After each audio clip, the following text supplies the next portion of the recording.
au chef de la délégation pour pouvoir écouter les réponses à apporter aux questions posées par les membres du comité. Vous avez la parole.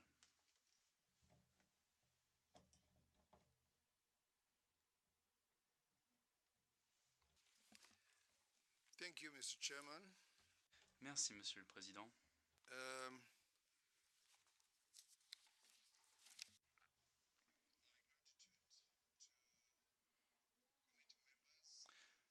Je remercie les membres du comité qui nous ont adressé leurs questions fort utiles qui permettent ainsi d'enrichir notre dialogue. Je vais tenter de répondre à certaines d'entre elles, après quoi je passerai la parole à mes collègues. Nous tenterons également d'apporter des éléments de réponse supplémentaires demain.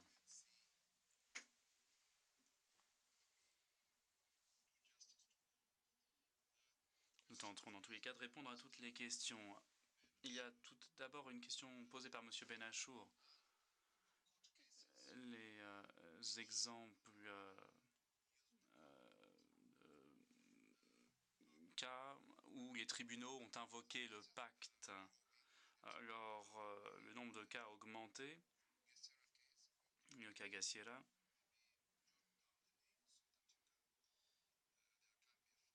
On essaiera de vous fournir les noms par écrit pour pouvoir procéder à un suivi. Munieshera, Mundadishari, Ngalile, Windy, le cas Wimana, Saïda Chimatakili.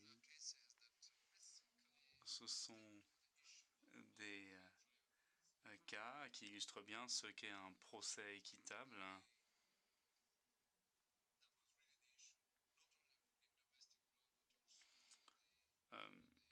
Pas uniquement par rapport au droit interne, mais également vis-à-vis de la Convention. Alors, d'ici demain, nous serons certainement en mesure de vous fournir des informations spécifiques sur les arrêts de la Cour suprême par rapport au procès équitable.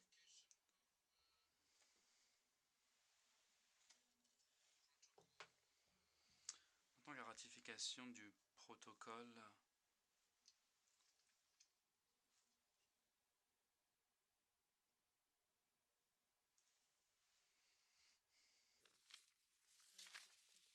Optional protocol, one on... Donc, le protocole facultatif sur les procédures de plainte individuelles, les discussions sont en cours.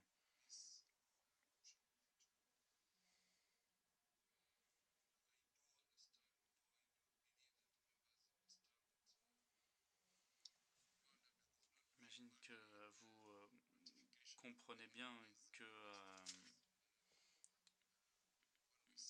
nous tentons de ratifier la plupart de ces instruments et quand nous disons que ces discussions avancent, ce n'est pas un abus de langage.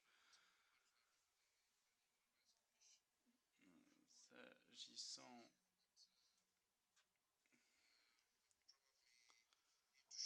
du reste des questions, bon, j'ai un certain nombre d'éléments supplémentaires à partager.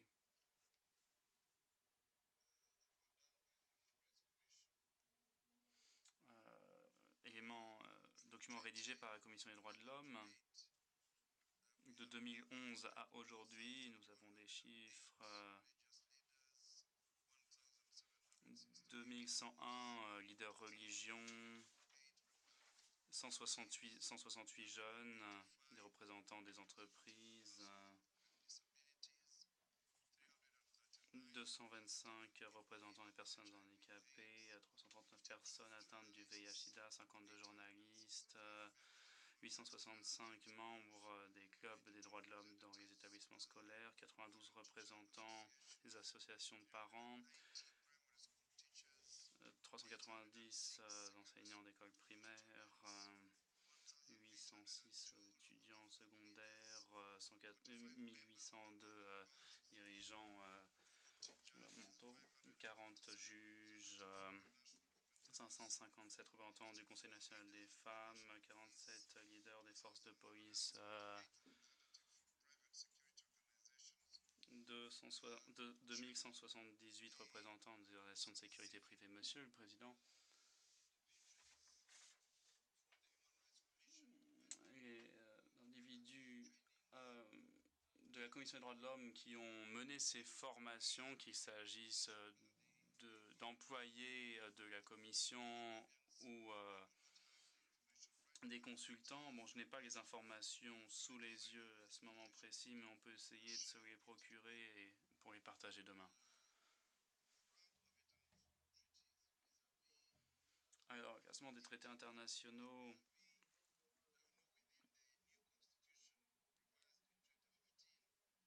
L'orateur se reprend.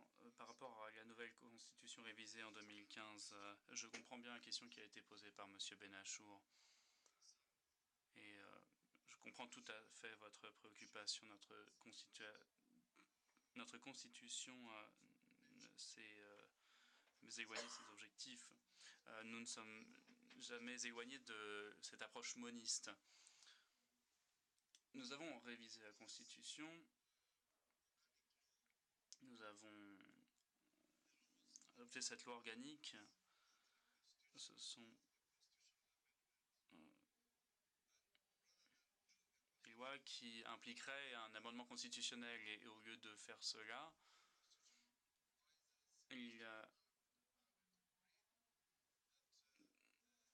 le Parlement doit se mettre d'accord sur le fait que ces amendements constitutionnels seront passés sous forme de loi organique. Donc, ça n'a rien à voir avec les lois ordinaires ou d'autres types de législation. Il s'agit d'une législation qui, selon le législateur, constitue des amendements constitutionnels et qui prendront la forme de lois organiques. Donc il ne s'agit pas de changer la nature de notre constitution ou de diluer le statut des traités internationaux. Voici pour explication par rapport à cette situation en 2015. Il y a eu des élections et un référendum. Et vous avez parlé des restrictions de la liberté également. Monsieur Benachour, vous avez peut-être reçu des informations de sources alternatives. Je ne sais pas, mais nous savons ce que nous avons vu et en aucun cas il y aurait eu entrave à la liberté d'expression, d'après ce que je sais. Et je ne comprends pas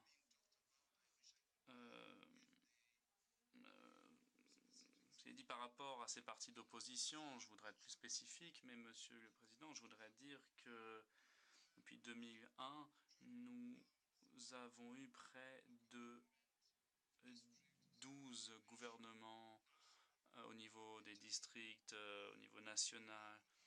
Nous avons eu 12 élections.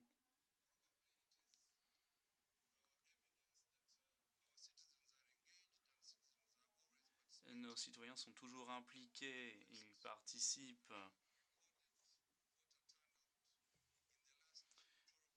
Et le taux de participation le plus faible était de 91% au cours des 12 dernières élections. Alors, ça semble difficile à entendre pour quelqu'un qui est habitué à avoir des taux de participation à hauteur de 50 et quelques %. Mais permettez-moi de dire que le référendum de 2015 a été mené dans une atmosphère exempte de toute pression. Il y a eu des contrôles. Un parti a voulu s'opposer à ce référendum. Il y a eu une requête au niveau du Parlement, de la Cour suprême, et ça concernait un cas, ça a été jugé par la Cour suprême.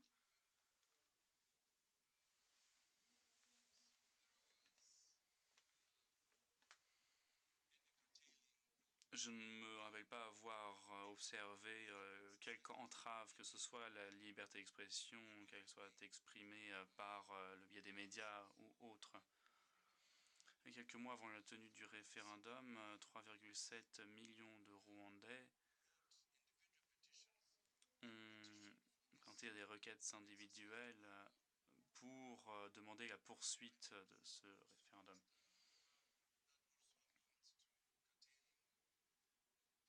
Et je ne pense pas que ceci soit synonyme de restriction à la liberté des personnes.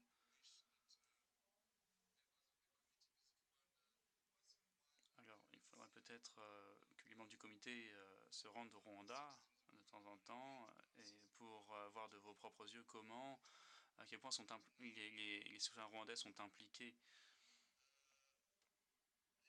et voir comment ils sont gouvernés. Le retrait du Rwanda de la déclaration donnant compétence aux tribunaux pour se saisir de cas remplis par des individus et des groupes d'individus et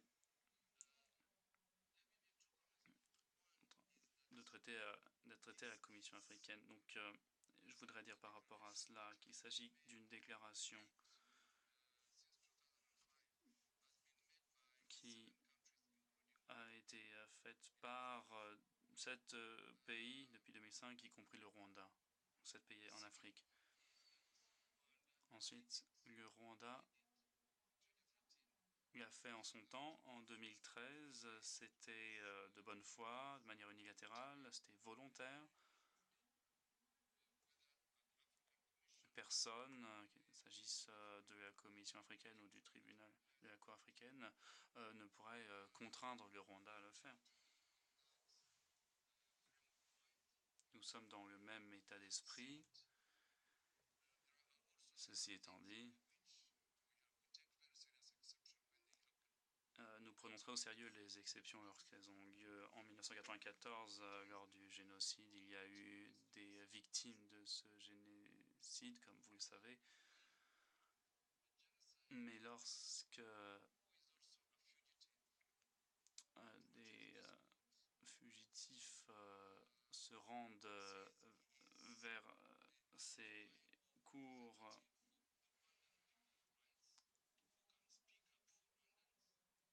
et disent qu'il n'y a que le représentant rwandais qui peut parler au nom des Rwandais.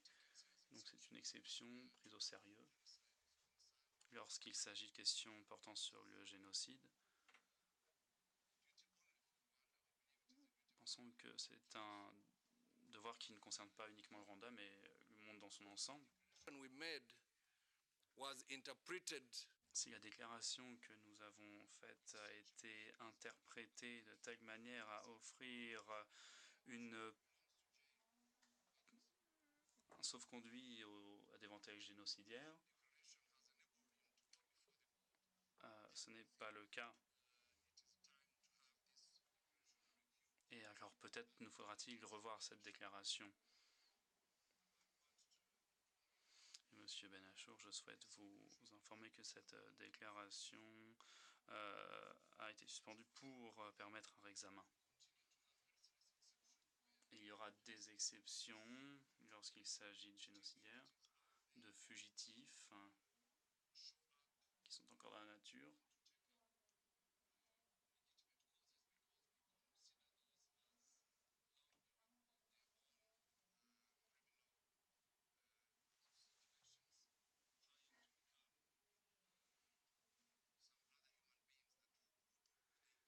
Ce sont des personnes qui essayent de se faire passer pour des personnes qu'elles ne sont pas, qui essayent de se racheter une conduite, et nous pensons que le Rwanda doit mener ses efforts conjointement à la communauté internationale. Monsieur Benachour,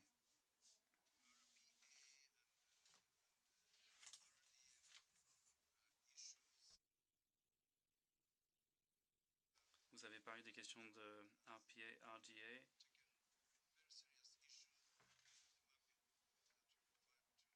Ce sont des questions que nous avons prises très au sérieux.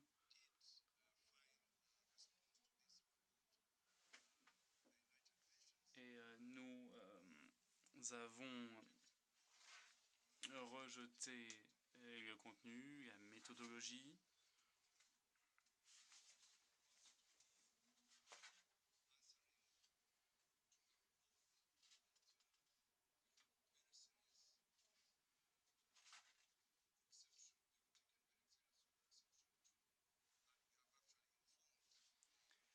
Et nous avons informé le Conseil de sécurité des Nations Unies que nous n'acceptions pas ce rapport et que nous le rejetions. S'agissant des progrès réalisés sur l'amendement au droit de la famille,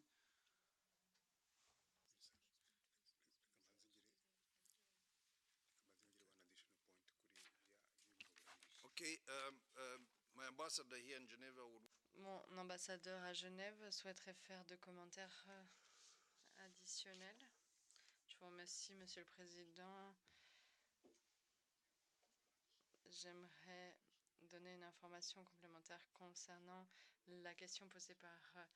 Benachour concernant l'atmosphère de manque de liberté d'expression durant la réforme. M. Benachour. Des informations données par Monsieur le ministre, je voudrais porter à la connaissance du comité d'un exercice additionnel montrant la transparence et la liberté d'expression durant cette période.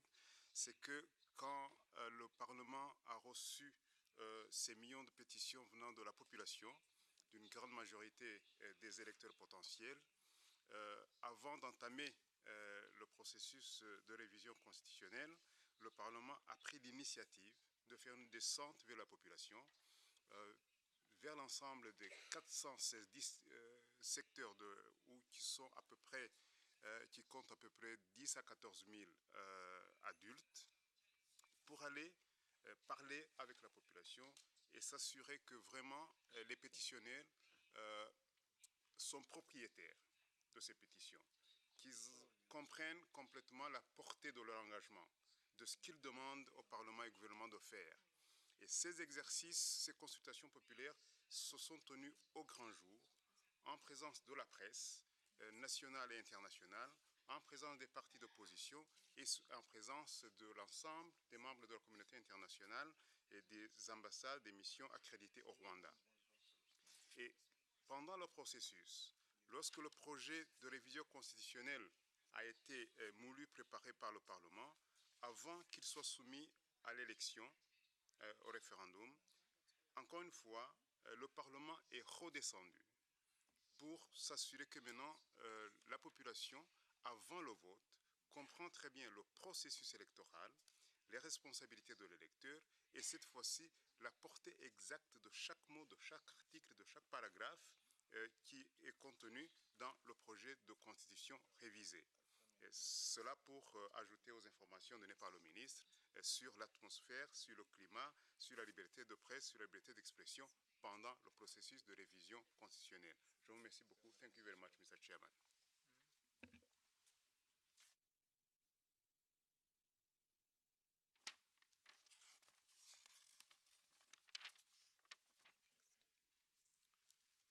Thank you. Thank you, Mr. Merci, Monsieur le Président. Concernant les questions relatives à l'indépendance de la Commission nationale des droits de l'homme et ses capacités financières, ma collègue Olivia va répondre à cette question.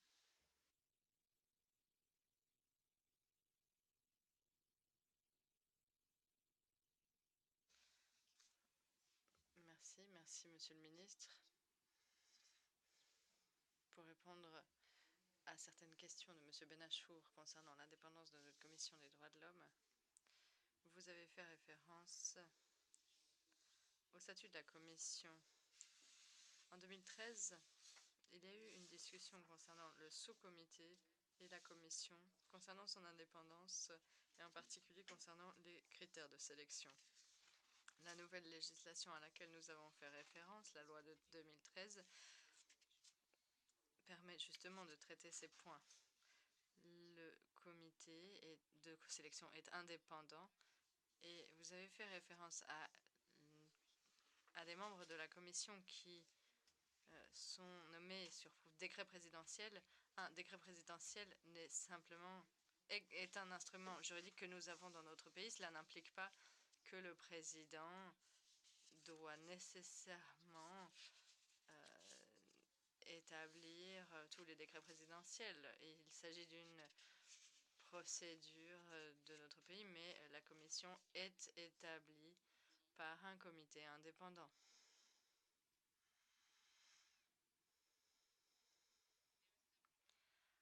Il y a d'autres mesures dans cette nouvelle législation de 2013 qui permet de renforcer également l'indépendance de la Commission, notamment concernant le budget. La Commission nationale des droits de l'homme a l'autonomie dans la gestion de son budget et elle est également en mesure de demander des contributions de bailleurs de fonds et de partenaires de développement dans l'application de son mandat. Et la Commission est donc en mesure de gérer les ressources qu'elle a pu acquérir.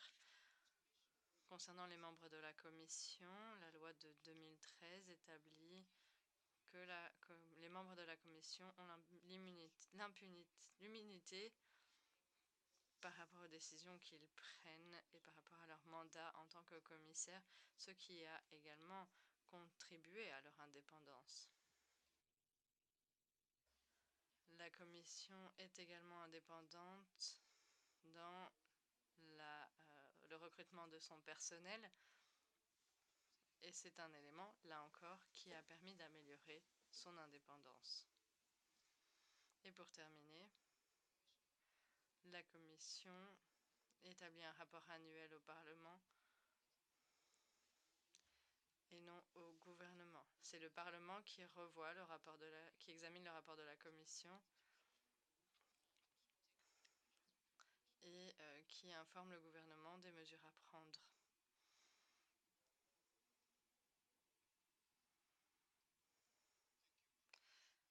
Merci beaucoup, Olivia. Je vais ajouter un ou deux commentaires concernant l'indépendance de cette commission.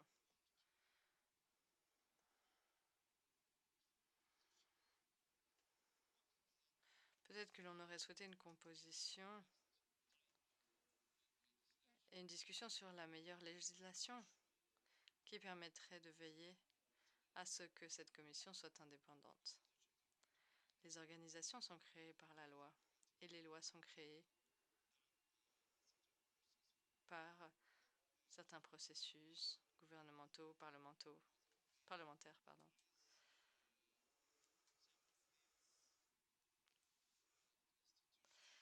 Et ces institutions sont créées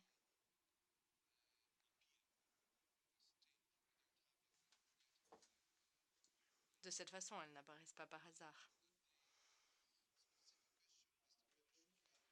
La question que M. Bennachour a soulevée concernant la sélection des membres de la commission, eh bien, selon moi, la loi a fait en sorte de veiller à l'indépendance de la commission.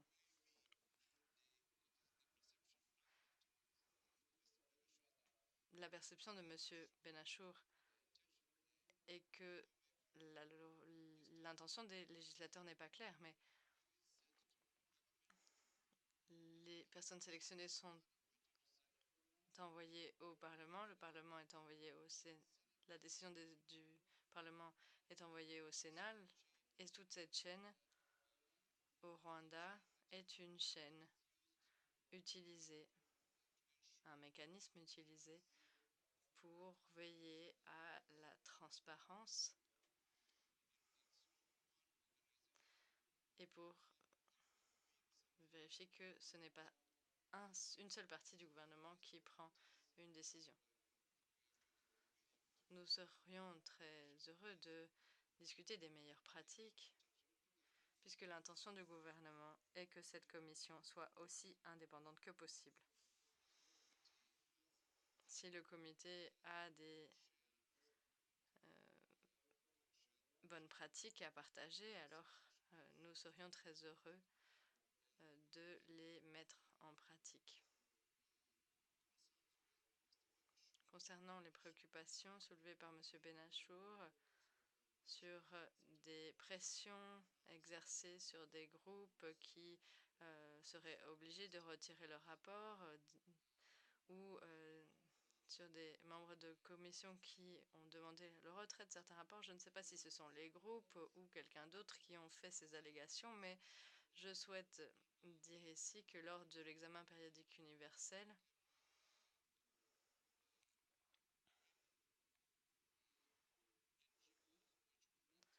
nous avons travaillé avec de nombreuses ONG qui travaillent au Rwanda. Certaines ONG avaient fourni des rapports parallèles, mais je ne me souviens pas que l'on ait bloqué quelque rapport que ce soit. Nous étions présents, nous avons présenté notre rapport et nous avons accueilli toutes ces ONG qui avaient effectué des rapports parallèles et à notre retour à Kigali, nous les avons toutes invitées pour les remercier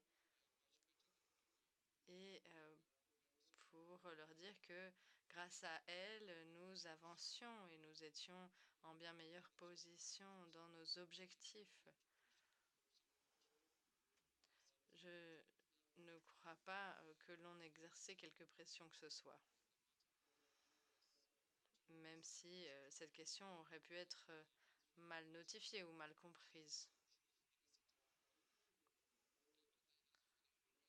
Concernant le fait que la Commission des droits de l'homme conteste la vérité dans certains rapports, alors je pense que toute commission, toute personne, si elle pense que la vérité n'est pas fiable, n'est pas précise, alors cette personne ou cette commission a le droit d'établir que le rapport n'est pas correct ou que la vérité n'est pas établie.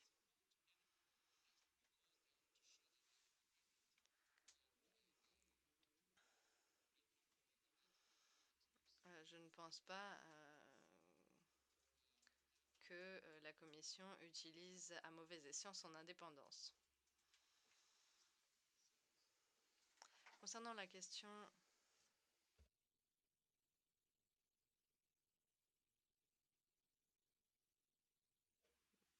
de Madame Passartis, je vais demander à mon collègue de répondre à cette question. Je vous remercie, Monsieur le Ministre. Je vais reprendre les questions posées par Madame Passartis. Tout d'abord, concernant les changements législatifs du Code de la famille, comme l'a signalé Monsieur le Ministre dans sa déclaration, le Code de la famille a été présenté pour promulgation. Le Code de la famille contient un certain nombre de dispositions relatives à l'autorité parentale. Je peux rentrer dans les détails des articles du Code de la famille qui seront promulgués. Il y a des dispositions sur l'autorité parentale, comme je le disais, pour veiller à ce que l'autorité parentale soit protégée. Vous avez parlé des mariages non enregistrés, non recensés. Alors, nous avons fait en sorte qu'autant de mariages possibles soient enregistrés justement à l'état civil. Et dans le cas où ils ne l'étaient pas, nous tentons de faire en sorte que les femmes puissent jouir de leurs droits dans le cadre juridique du Rwanda.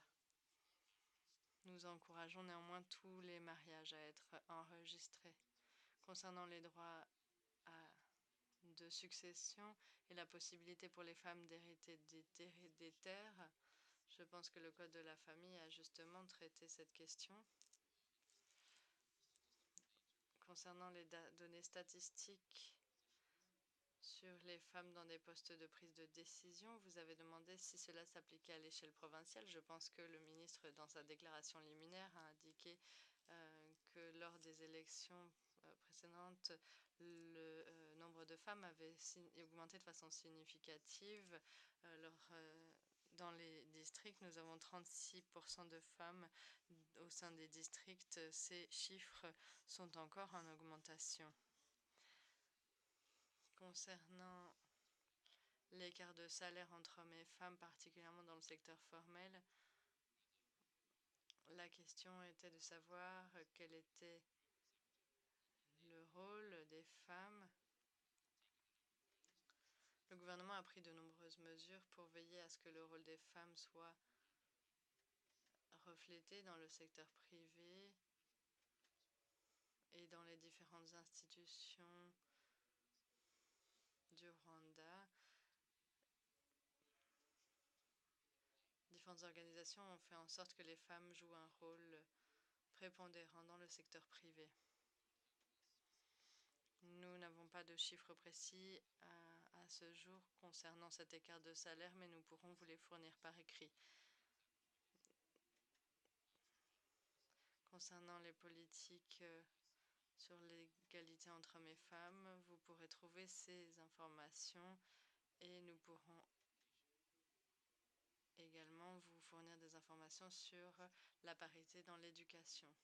Concernant la discrimination et concernant la communauté LGBTI, le ministre a dit dans sa déclaration qu'il y avait une politique de non-discrimination. Les mesures conformément à cette protection sont disponibles pour tous les citoyens du Rwanda et sont appliquées pour tous les citoyens du Rwanda dans ce cas.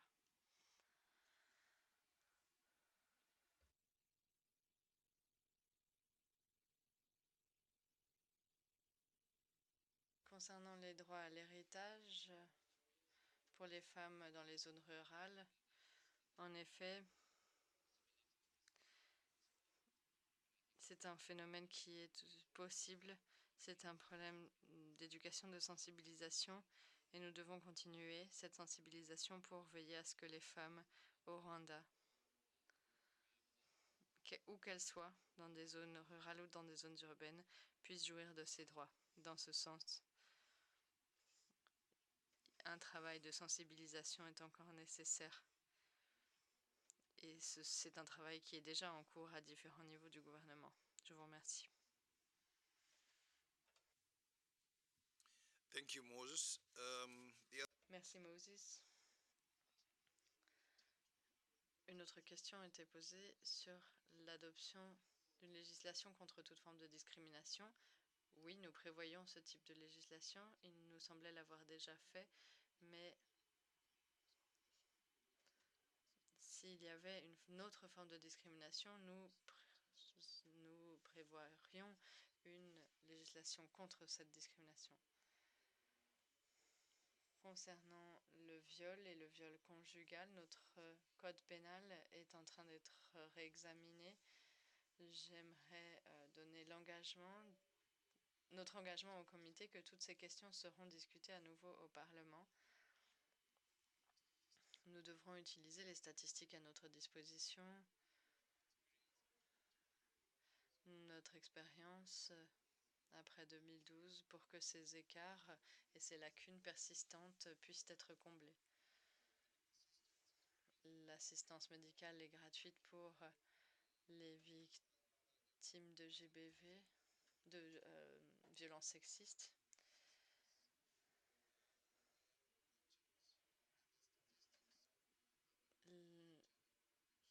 Les statistiques de condamnation, nous allons tenter de vous fournir des informations d'ici demain et nous allons poursuivre cette discussion. Notre intention au Rwanda est de sanctionner le viol de façon très sévère afin de parvenir à une élimination complète de ce phénomène. Sur le terrain, nous nous battons pour l'élimination totale du viol. Nous ferons tout ce qui est en notre pouvoir pour nous assurer que les femmes victimes de viol sont protégées, mais également pour faire en sorte qu'une grande protection soit prévue. Le nombre de cas de violences sexistes depuis 2011, nous avons quelques chiffres sous les yeux et nous allons vous les fournir. Violence à l'égard des enfants, nous tentons de faire tout ce que nous pouvons pour éviter la maltraitance des enfants et l'exploitation des enfants, y compris le travail forcé, l'utilisation des jeunes enfants sur le marché de l'emploi. Nous luttons contre ces phénomènes et nous les sanctionnons. Concernant l'avortement, là encore, nous allons mener une discussion lors de la révision du code pénal. Nous allons examiner les statistiques et présenter au Parlement les cas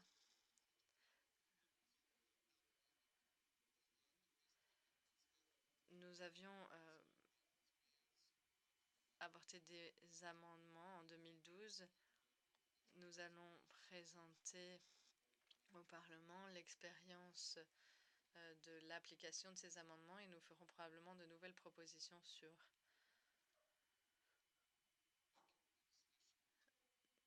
l'amélioration de la législation pour que celle-ci nous permette d'atteindre nos objectifs. Les procédures Kambasan doivent être discutées au Parlement également. Tous ces points seront discutés au Parlement puisque nous avons désormais l'expérience de ce qui s'est passé depuis 2012. Le nombre de refus d'avortement, nous allons essayer de chercher les chiffres et nous vous les fournirons si nous les avons. Les statistiques de décès du fait des avortements illégaux, là je dois être tout à fait honnête, je ne suis pas sûre que nous puissions obtenir ces chiffres. Un avortement illégal se fait dans des foyers, dans des maisons, dans des cliniques illégales et les chiffres seront manipulés. Je ne suis pas certain que nous pourrons obtenir à ce jour des chiffres fiables. Nous allons faire en sorte de mettre en place des outils de recherche et d'enquête pour pouvoir faire un suivi de ces chiffres. La détention et pour les cas de vagabondage, nous n'avons pas de statistiques de condamnation due au vagabondage, mais ce que nous savons, c'est que nous pensons que les vagabonds sont des êtres humains tels que vous et moi, qui, du fait du destin, ont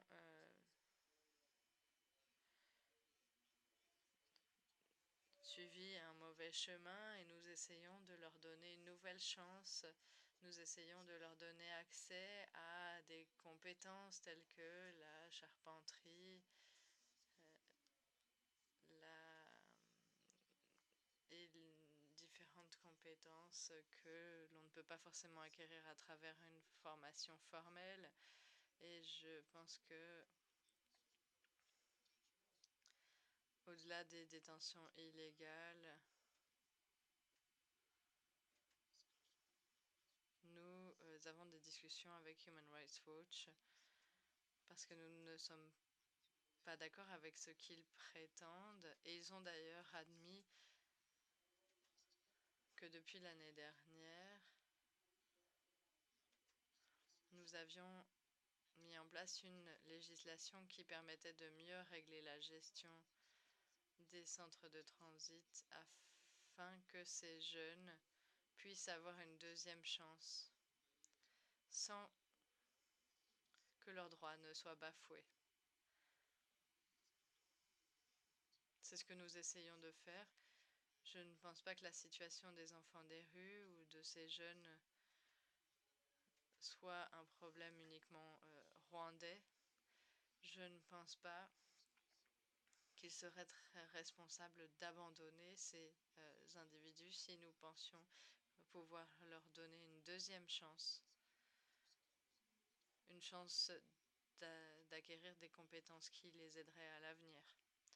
Nous pensons que ce que nous faisons est la bonne chose.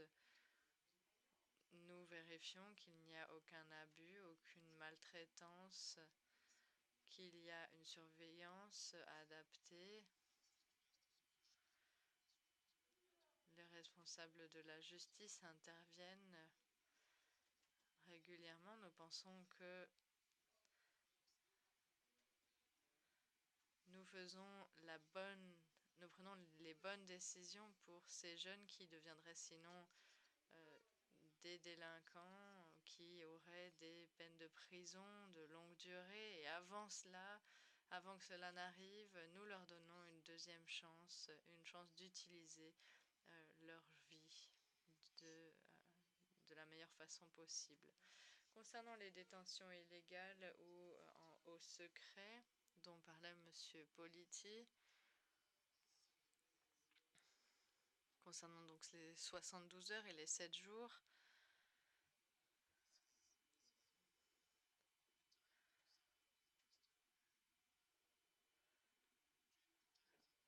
entre le moment de l'arrestation et le moment auquel la personne est présentée devant un juge, et ensuite entre ce moment-là, je ne pense pas qu'il y ait de pays au monde où cela soit automatique, que ce soit toutes les 20 minutes, toutes les demi-heures, on arrête quelqu'un, il passe devant le procureur, puis devant le juge. Je n'ai jamais vu cela nulle part dans le monde. Peut-être que vous avez des exemples de cela, peut-être que nous serions heureux de voir comment ces États peuvent travailler et comment nous pouvons faire en sorte qu'il y ait une meilleure automatisation de ce mécanisme.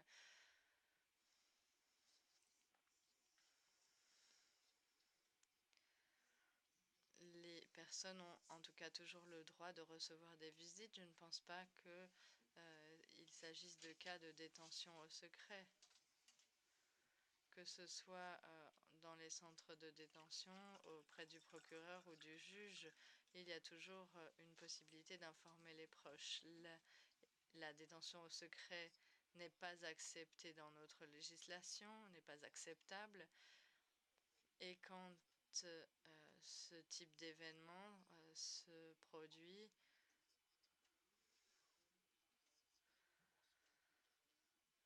les juges doivent pouvoir déterminer ces cas.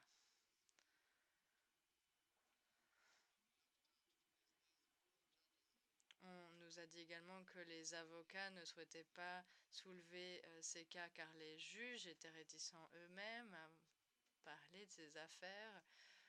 Je n'ai jamais entendu parler de cela. Il y a le Rwanda dont vous parlez et celui que je connais à travers mon personnel, à travers mon département, à travers mon expérience.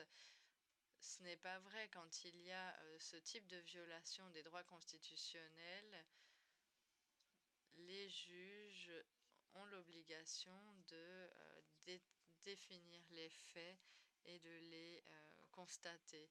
Je ne pense donc pas que les informations que vous avez reçues aient été suffisamment étayées. Augustine Kiza, Léonard Hitmana, Jean Damascène, Mouni Chaka. Ce sont des cas qui n'ont pas simplement été présentés. Nous savons qu'il y a eu des disparitions de ces personnes. Les affaires sont toujours ouvertes et toute information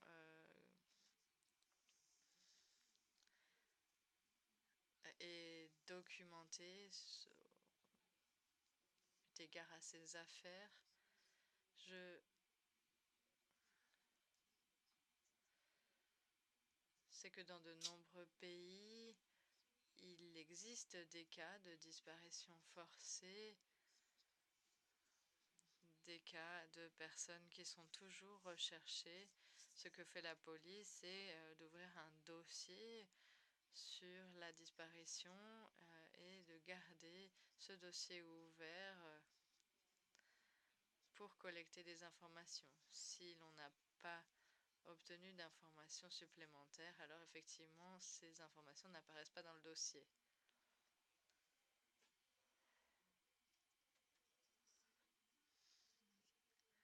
Et il en est de même pour les enquêtes Wissereka et Tawe. Ce sont des enquêtes qui sont encore en cours. My time is up, Mr. Chairman. I don't know what you want me to. I can start from there. Okay. Muchas gracias. Thank you. Muchas gracias. Merci beaucoup. La délégation aura la possibilité de poursuivre ses réponses demain. Vous pourrez poursuivre durant quelques minutes et fournir les réponses qui n'ont pas encore été fournies sur cette deuxième salve de questions. Il est important que nous organisions ce dialogue pour obtenir des réponses efficaces. Les références générales, c'est ce que l'on obtient ou ce que l'on donne dans notre partie du monde, mais cela ne nous aide pas. Notre dialogue est le même avec chaque État concernant l'application effective des droits conformément au pacte. On ne juge pas l'État au sein de ce comité. L'État partie a l'occasion de recevoir des questions pour pouvoir répondre, pour pouvoir se questionner et apporter des réponses. On ne remet pas en question ici les informations reçues par le comité. Ce qui est important, c'est de réfléchir sur la base des informations fournies par l'État partie. Il s'agit du 4e examen du pays devant le comité. Vous n'êtes pas un État nouveau au sein de ce comité et j'aimerais vous rappeler quelle est notre pratique. Je souhaiterais que nous ayons un dialogue ciblé sur les questions qui ont été posées de façon tout à fait concrète pour que nous puissions mieux comprendre la situation de votre pays. Je ne pense pas qu'il y ait 2 Rwanda. Je pense qu'il y a un Rwanda qui se reflète à travers toutes les informations dont nous disposons des diverses sources, notamment de la source de l'État partie. Je vous remercie pour votre coopération. Nous allons poursuivre ce dialogue demain. Nous allons approfondir ce dialogue afin que le comité puisse avoir une idée adéquate de ce qu'est le Rwanda et nous établirons des observations finales, non pas pour juger l'État, mais pour aider l'État partie à respecter mieux ses obligations conformément au pacte international relatif aux droits civils et politiques. Nous allons vous laisser vous reposer cette nuit. Les interprètes seront heureux de voir que pour une fois je respecte les délais. Ils vont pouvoir s'arrêter à 18 h et non pas plus tard comme c'est souvent le cas. Et nous nous retrouvons donc demain à 10 h. Je vous remercie.